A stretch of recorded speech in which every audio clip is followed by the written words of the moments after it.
So let's I'm always thinking about stuff, and I'm trying to run through possible scenarios, and I am somewhat of a fan of Occam's razor. Sometimes I think it's a bit short-sighted, Occam's razor, but I just like doing these thought processes. So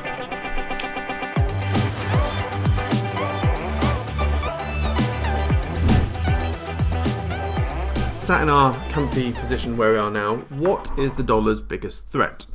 So the way I see it, it's global. Oh my lord, this will take, yeah, I'll just write it. So global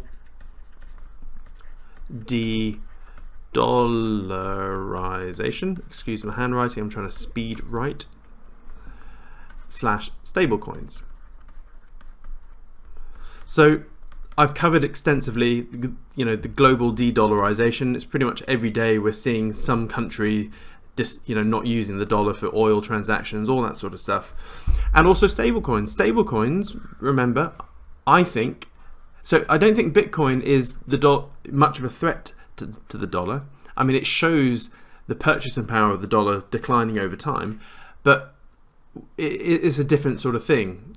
Bitcoin is more of a threat to gold than anything, as a long-term store of wealth over big periods of time. That last variable is yet to be seen, but it's stablecoins which I think are a bigger threat, because what does a stablecoin do? It supposedly mimics or pegs itself to $1, and you can move huge vast amounts of stablecoins cross borders with almost instant finality and very low fees. So, but yeah, I mean, technically USDC could very easily be, the US Digi-Dollar. Obviously they're not going to do that because they don't effectively own it and control it, but that's basically what it is. So there, if I was sat there and I was in charge of the dollar, or the US, or I think they're different things, but they are the biggest threats. So what would then I think? So if I wanted to pave the way for, so the answer to this is, I need Digi-Dollar. I need that CBDC, and again, I'm going to circle round to this. So if you wanted to pave the way for a Digi-Dollar, what would you need to increase or decrease the public's trust in banks? Well, I think the obvious answer is decrease. In order for me to roll out Digi-Dollar, I need to decrease people's trust in the banks. I don't want them to be, feel safe and happy in a bank, because again, this is where the monetary history comes into play. Look at the banking crisis of 1909. I may actually do a piece on this at another point. The banking crisis of 1909, the public had such a distrust and hatred to the banking sector that Senator Aldrich came along and thought, shit, central banks are a threat here. Got all his cronies along, and then in 1913 got the Fed in. He managed to pass the Fed, get the Fed into existence. Took him 4 years to do so, but it's 4 years of campaigning and lobbying. It started off as the National Reserve Association, blah, blah, blah, and eventually got it through as the Fed, a central bank, even though the public hated banks and they hated central banks, etc. So the banking crisis in 1909 is almost identical to where we are right now, where the public just really did not trust the banks. So I'm Overlord Dollar. I want Digi-Dollar. I need people to have a decrease in trust in the banks. Okay, what would rapidly decrease trust in the banking sector? Well, I think we're pretty much already seeing it. I think we could have banking crashes, bail-ins. We haven't seen them just yet.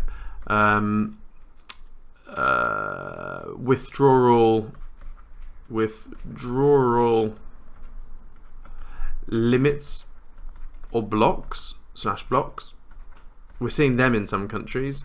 What else would do that? Yeah, just banking crashes in general. i.e. signature, SVB, what was the last one? Reserve Bank, SRB, no. So it's Signature Bank, Silicon Valley Bank, and First Reserve, FRC. So and that, as I said last week, with these three combined, that's already the same volume, is circa $500 billion worth of deposits, which is almost the exact same amount in the 2008 banking crisis. So yeah, more banking crashes helps me with getting the dollar through, as in Digi-Dollar through. So what would be faster, to let it all happen naturally, or to subtly light a fuse under it? Yeah. Burn, baby, burn. So I think, and remember, people that really control the world and pull the strings, they're not into, they don't, pray and wish to the universe and hope something happens. They make their own universe happen by actively doing stuff. So yeah, I think if I wanted to pave the way for the Digi-Dollar, it would be in my best interest to accelerate the public's distrust in the banking sector by crashing them. Well, so I submit to you that this is all a big plan to hurry in CBDCs. So here's the likely outcome. I haven't written anything here because it's just reiterating what I've said in the past. So we're going to have banking crisis increase. In parallel, we've already got the Fed now, which is launching, I think, the 1st of July.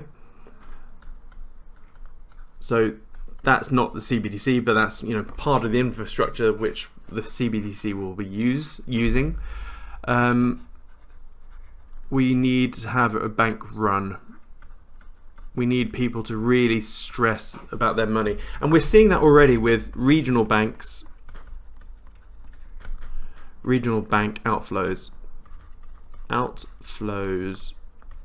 to too big to fail banks. This is happening as we speak, simply because the government is, or the Fed is being and the Treasury is being very uncertain about what's going to be bailed out and what's not. So people are just going to the big banks, and then I think there needs to be some sort of trigger. I don't know what that will be. It could be, we're waiting for some sort of Lehman, Bear Stearns type trigger event. And then, i.e., if I was controlling this, I would, because of eventually we're going to have, like basically 3 or 4 banks owning or gobbling up every other bank. So this trigger will basically end up meaning JP Morgan, Goldman Sachs, etc., or gobble everything up. I guess the puppet master behind that will be the Fed, effectively dictating what they can and can do. And then the Fed will roll out CBDCs, let's call it Digi-Dollar, which the Big Four will implement, because everyone will have their money, etc. in it. Now, if I was a proper bastard, a backstabbing, conniving, evil overlord, what I would actually do is get it to this stage over here, and then go, oh, whoops, and cause some sort of banking crisis, which basically puts these 4 under. So all of a sudden, let's say, there's, I'm just going to make up a number, the whole of America, all the companies in America, all the people and individuals, they all have their bank accounts with, let's say it's $10 trillion, whatever the number may actually be.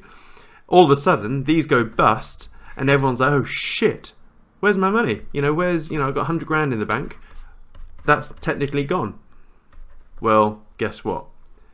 The Fed then comes along and goes, hey, everything is all right. Your JP Morgan account used to have $100,000. All you need to do, go on your phone, please, and download Digi-Dollar wallet, or the Fed wallet, whatever. I mean, if we've got Fed now, it's probably going to be the Fed wallet, Digi-Dollar Fed wallet. And please, by doing so, you need to submit your passport, your national security number, all that sort of stuff to prove that it is actually you. And basically this can be a massive data grab. Just to prove it's you. And hell, put your COVID passport on this, I don't know. And then your $100,000 worth of Digi-Dollars is here. Is right in this wallet waiting for you. And then you can, pay your rent. So this is the only way they can effectively force the whole of the US into Digi-Dollar. Otherwise, it's going to be this weird cluster mess of, old dollar and new dollar, new Digi-Dollar in some sort of I just don't know how that would work. I mean, they could try and slowly phase it in by having incentives and people do it on their own accord. But I think if I was a evil overlord, this is the fastest freaking way to do it. And you could do all of this and get the whole of the US in Digi-Dollar in under a year. And at the same time have a massive data grab, for that. And then you can control them. Then you literally control people. Once you got them in the CBDC. And the other reason, don't forget, the main reason for Digi-Dollar is that you can then start, you can do sanctions on people, countries, mainly companies and countries with scalpel precision.